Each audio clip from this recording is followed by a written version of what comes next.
Found ways to win week one. I think that's a critical piece of it. There was some good things on both sides of the ball in different areas of the game. Overall, the consistency throughout all four quarters wasn't there on each side, but proud of the way we finished +2 in the turnover battle and got the win. And ultimately, that was our number one goal going into the game.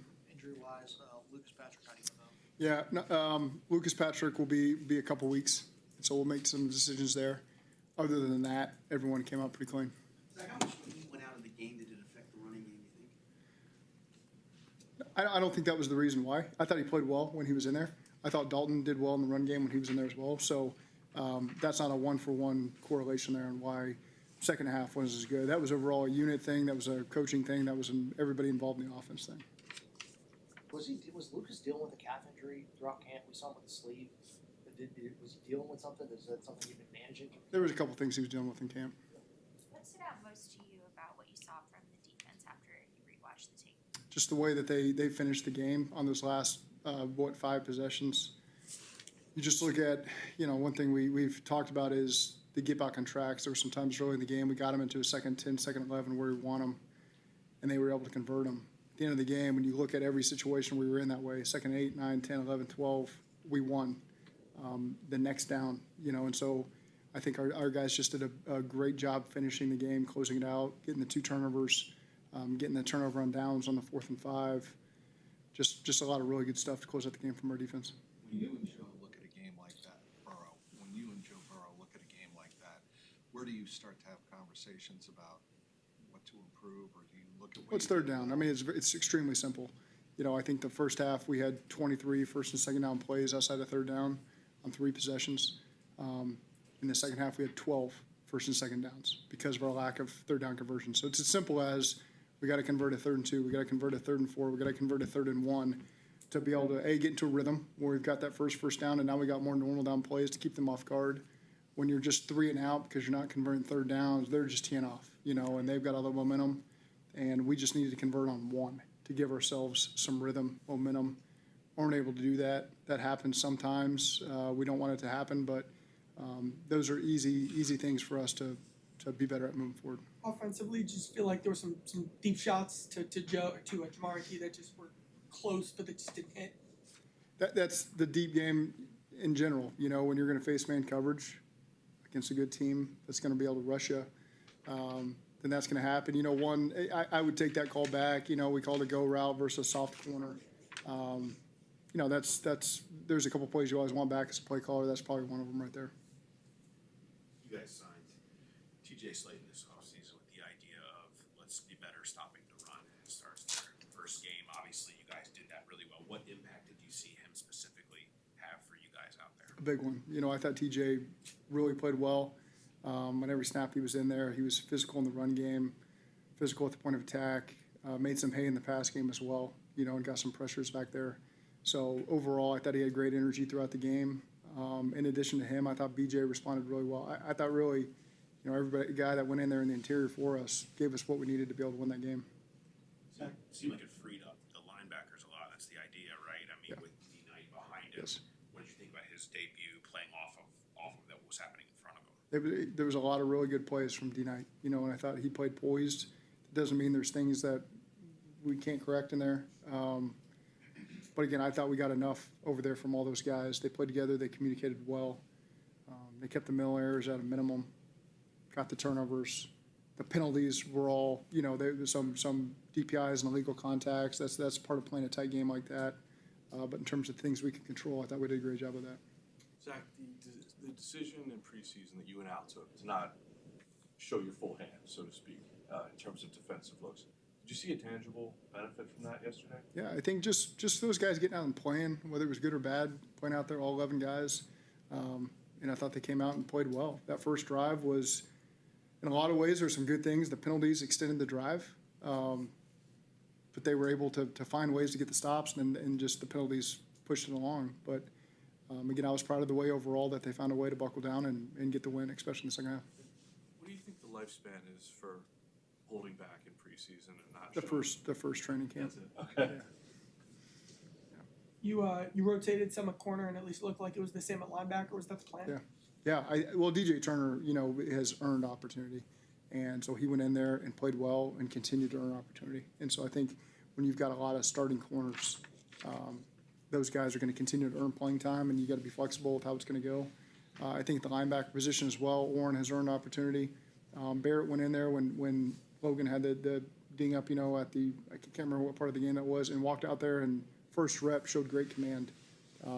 Poise in the huddle, poise making checks at the line of scrimmage. That wasn't too big for him either. So we've got a lot of confidence in that linebacker room, and that's a good thing to have with the versatility of a lot of the offenses we're going to play, whether we're utilizing 2 of those guys at a time, 3 of those guys at a time, 4 of them at a time, rotating them, however it is. Those guys are all solid players for us. You got a lot out of Noah. I think he was in there 26 snaps, got the touchdown. Is that? I guess that's going to be a game-to-game thing. Yes. How much those guys use, when, where, how? Yeah, a lot of flexibility in our tight end room, and I think you're going to be able to look at every game, and the playtime percentages can be different in every single game versus every defense we face. We're fortunate to us have 5 tight ends that we trust. 4 are active on game day. We had a 5th inactive, but we've got 5 that we believe in can go in and operate our offense and give us what we need to win. So I think that's a really good room. And again, the playtime percentages could change game by game. I guess with Noah, it was a matchup thing with the way they were just kind of the way they're playing. Well, the different groupings are going to invite different personnel groupings from the defense. Okay, so whatever we want to do going into that game, there's your mom's calling if your mom's name's Kathy. But every game we can invite different groupings. So what do we want to attack? How do we want to utilize the guys? So there's different ways we can utilize all those guys. You want me to answer it? You want me to? I'll go to voicemail. Should have picked up. That would have been good. Should have good content. Huh? Should Yeah. have picked up with That's some right. great content. Cody, they get Cody in there, so we can add. I guess I don't know. Was that he's a hybrid? I guess he's an H-back there, right? Or whatever. He was a fullback. He was true old school Spider 2. That's Spider 2 Y banana right there. That's not exactly how we called it, but that's a play I threw probably 14 of my 16 touchdowns in college on right there. As simple as that. But if you like the John Gruden term, that's basically what that play was. Did you have to work with Cody on his form, on his? You don't get that full speed. That's not a full speed rep that we get. Now we've walked through that a million times and talked through how we want to cut at the edge. It's a big job. But in terms of actually repping that live and him going, we have not done that with him. Last year that was Hubbard. Why Cody this year? Well, Hubbard, not true. Hubbard was the extra tight end on the edge, and so usually he was on the backside cutoff or that was also Spider 3 Y banana basically on the touchdown he caught against Tennessee.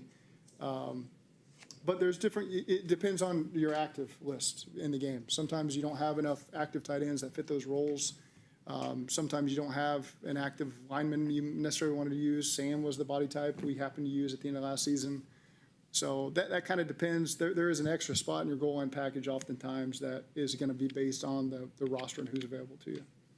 Ted described what Dalton Reisner did yesterday as a stunning display of football professionalism. Yeah. They have no camp, no OTAs, and play most of the game in week 1. Is that hyperbole or is that fair? No, I mean, that was his second time in full pads.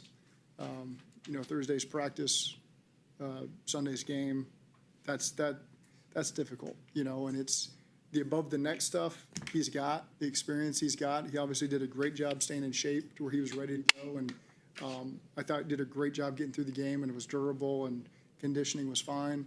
But you can't simulate the body blows and the hits on your body, and I'm sure the soreness that he experiences right now, which is probably something our guys feel day 2 of training camp, with the pads on. So he's just experiencing it at a different time. But I mean, I just saw him he's doing everything he can to take his body, get his body back, and we'll give him a couple days here to be able to do that. When you were evaluating Jordan Battle after the offseason, what did you see from his first 2 years that made you feel good about having him start week 1?